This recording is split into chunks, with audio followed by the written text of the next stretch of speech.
Hey ladies, welcome back to the journey to allyship. And I'm going to go ahead and give you a quick disclaimer. I am recovering from a cold, so if you hear a cough or a pause, just bear with me. But it's important for me to go ahead and make sure that you get this information. We are now moving into week number 4, essentially, but most importantly, we're moving into month number 2 of the journey. So in month number 1, we were in phase 1 where we're talking about the reckoning. And we're talking about the personal reckoning dealing with racism and white supremacy. So just as a quick recap, we talked a little bit about this system of white supremacy, and we talked a little bit about the fishbowl myth and what that looks like, and how white people are essentially swimming in white supremacy every day.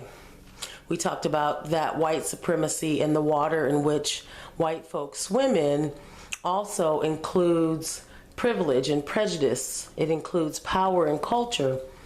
And then we talked about the various layers of what that structural systemic white supremacy looks like. So we clearly talked about, as well as how the layers surrounding you as a white woman, and the closest layer to you, the implicit biases, they include your thoughts, your relationships, values, experiences, and beliefs. And then the next layer out is personal racism, which is family and media, social networks, friends, history, the environment, and educational systems.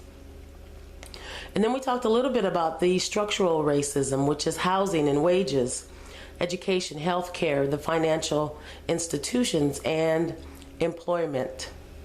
And finally, the outer layer, the institutionalized racism, which is law enforcement, the laws, the legal system, the rules, the Constitution, legislation, surveillance, the judicial system, as well as policies, procedures, and practices. So reflect back on that and reflect on the fact that you have these multiple layers of oppression that you are essentially cocooned in. You're wrapped in these layers. You've been indoctrinated in these layers, layer after layer, year after year, that you've gone through your life. And so you've been wrapped in this cocoon of white supremacy, so to speak. And this journey to allyship is really about breaking free from those captive fibers of white supremacy that have not only caused you to be racist and oppressive towards people of color, but have also caused you to be captive in your own skin, to be captive in this system and structure of racism and white supremacy that really has kept you paralyzed, kept you silenced, kept you uninformed, kept you unaware, and kept you in a place that allows you to continue to be racist and oppressive towards people of color. And so you're on this journey to allyship, and with every month that we go forward in this course, you are breaking free from those fibers. You're educating yourself, you are being empowered, you are being enlightened so that you can break free and essentially be that butterfly that shares, beauty and love in the world instead of pain and oppression. So this month we are still in phase 1, the reckoning. And specifically, we're talking about the personal reckoning of dealing with racism and white supremacy and being in that fishbowl. I gave the analogy of how some of you are still swimming in the fishbowl. Others are on the edge, ready to leap into the desert.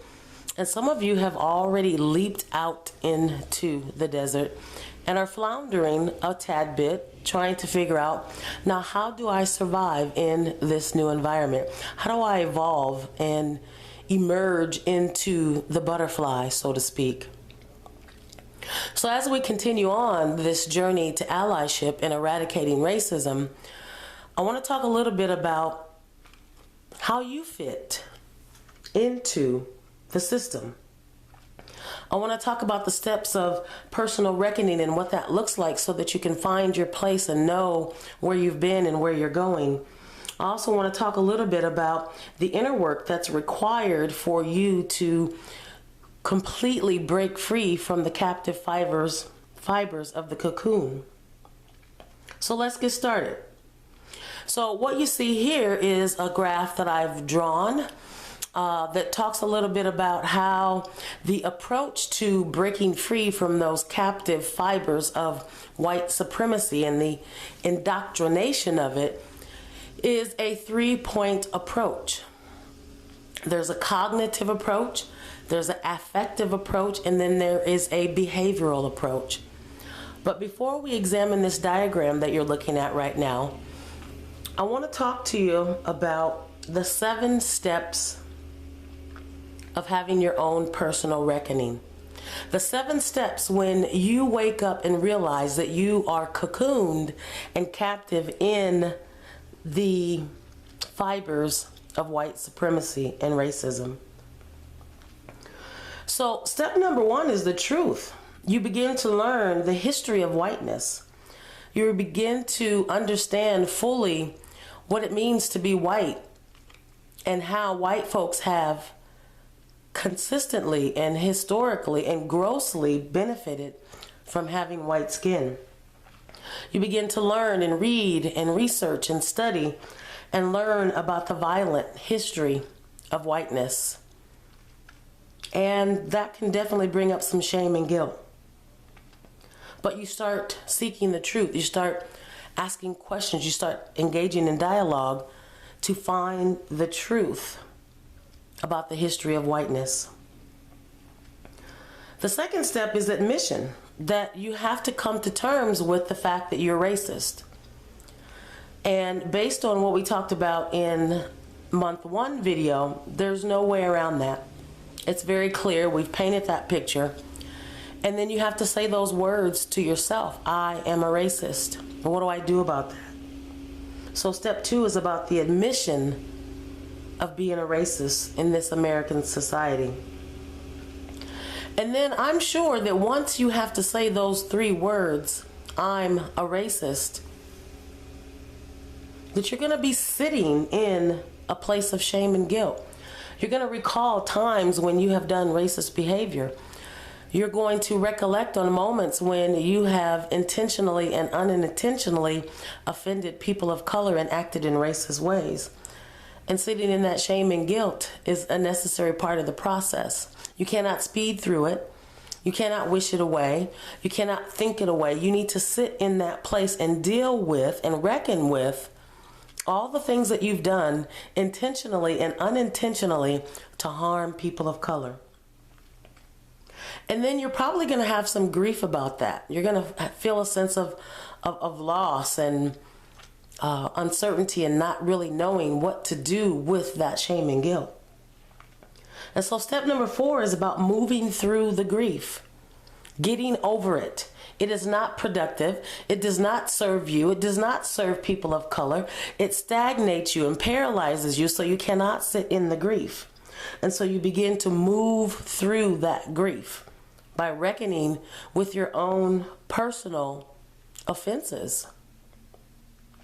And as you continue to move through that grief, and you learn and you research and you have conversations and you begin to understand and you become more enlightened about your journey, you begin to find new ground, which is step number 5.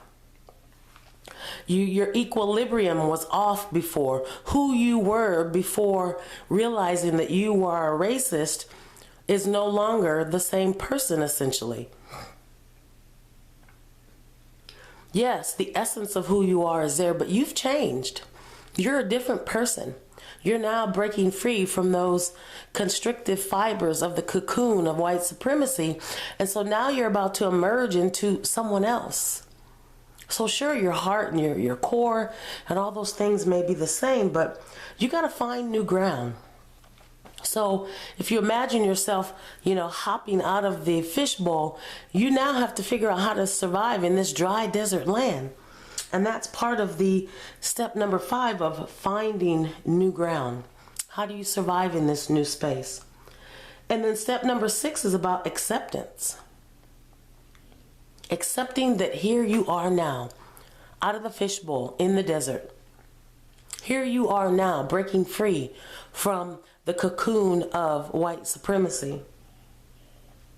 And step number 7 is emergence. At some point, you have to stop floundering in that desert and get up and learn how to now survive and thrive with this new knowledge and information that you have. You have to be willing to break free from those fibers and learn how to fly. So here you are in the journey. You're in this personal reckoning phase. And so now let's focus on this graph. So what I've outlined here for you is the 3-prong approach to doing your inner work, because you fit smack dab in the middle of white supremacy. And even though you're out in the desert, even though you're breaking free from the fibers of the cocoon, you're still a part of white supremacy. You can't escape it. But you can begin to lessen the offense. You can begin to become more enlightened. You are on the journey to allyship and hopefully moving towards becoming an accomplice for people of color. So it's going to take some work. So let's look at this graph and let's talk about it. And essentially, there's a 3-prong approach. There's cognitive work, there's affective work, there's behavioral work. A lot of people, a lot of white folks right now, I think, are in this cognitive phase of trying to figure it out. You know, they're trying to read books and they're reading articles and they're trying to have conversations and they're looking at their beliefs and their thoughts. They're looking at their perceptions and checking into the language that they're using as they engage with people of color. And so essentially where they're at is this phase right here. They're doing their inner work and they're focusing on these 4 things: beliefs, thoughts, perception, and language. And that's good, because you have to think about it and you have to begin to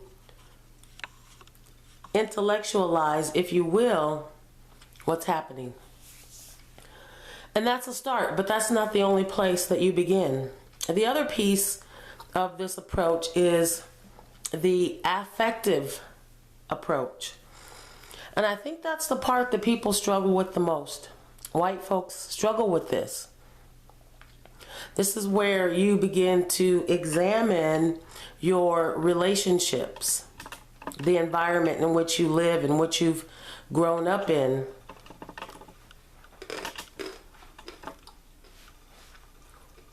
This is where you look at how you engage with other people and what you're exposed to and the conversations and experiences that you have. This is where you focus on the connection and the emotions and the empathy and the altruism of the experiences of people of color. But I think that's the place that most white folks struggle, because they're having a hard time making the connection. They're having a hard time making a emotional tie to the experiences of what people of color are experiencing.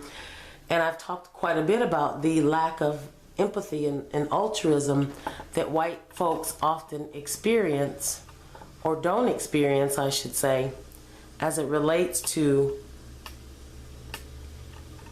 engaging with and understanding the experiences of people of color. So the other approach is the behavioral part. So this is your actions, your inaction, your responses, your behavior, your engagement. And I also think the white folks are getting it wrong, a lot of them, in this spot. Inaction, not doing anything, not saying anything, not speaking up. That's a behavior that has an impact, whether they want to admit that it has an impact or not. So your actions and how you show up and what you say and what you do and how you're responding to people of color, how you're behaving around folks of color, how you're engaging with them. And so I think what happens is a lot of folks want to jump to the cognitive approach, reading, researching, learning, taking classes, watching videos. And then they want to then jump out and take action. They want to then begin to do the behavioral work. But there's a missing piece. And that missing piece is right here. That missing piece is the affective part. It's the connection, the emotions, the empathy, and the altruism. And so as you begin to do your own inner work, you have to use this three-prong approach. You have to consistently and simultaneously be working in all three areas. Yes, you need to read. Yes, you need to research. Yes, you need to challenge your beliefs and your thoughts and your perceptions. And you need to change your language and the way in which you speak about race and racism. You need to change the way that you speak when you're engaging with people of color. And yes, you need to go out and you need to rally and you need to march and you need to speak up and you need to do things. You need to respond, you need to behave, you need to have engagements. So yep, you need to do that cognitive and behavioral part. But what I have found to be very dangerous is that a lot of white folks have not done the affective part. They don't get it, they don't understand it. They cannot have empathy for situations that people of color are in. They oftentimes go into conversations and engagements without having any kind of emotional anchor. So you can hear someone's expression of pain and struggle with being a person of color, but you can't really connect. You can't really feel it. You don't really have empathy for them. And so it's easy to dismiss that behavior, to minimize it, to look at their experience and not have empathy. And so then you start doing the behavioral things.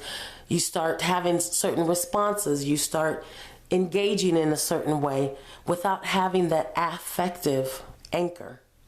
So if I were to say the biggest piece that white folks are missing is the affective piece. And I've been having some conversations with other folks about this, but we've been trying to figure out, why is it that white folks collectively cannot get it? That they're struggling, that they can't figure out how to make the right kind of connection with people of color so that they can change their behaviors and begin to do work that is more in alignment with being an ally. And the three things that I've come up with, which I'll be talking about more as we go on, is altruism, resiliency, and empathy. And so altruism is basically selfless concern with yourself, essentially. That you can look at a person's situation and totally be selfless, that it's not about you. That you are not to be at the center, that it's not about your feelings, it's not about your experiences, it's totally 100% about what that person is experiencing. White folks lack the ability generally and collectively to look at a person of color's experience and not make it about them. And so white folks need to learn how to practice altruism, and we'll be talking about that. Number 2 is empathy. I think white folks can be fairly good at being sympathetic towards the pain and the plight of people of color, but they struggle with empathy. They can't put themselves in people of color's shoes. They've had centuries and centuries of favor and privilege and power and prestige, and they've been coddled and they've been protected by the fibers of white supremacy, so they don't know how to feel what people of color feel. They don't know how to put themselves in the shoes of racism. And so they lack that empathy. And when you can't empathize with someone, you can't make a deep emotional connection. You can't do that affective work. You can't experience that affective peace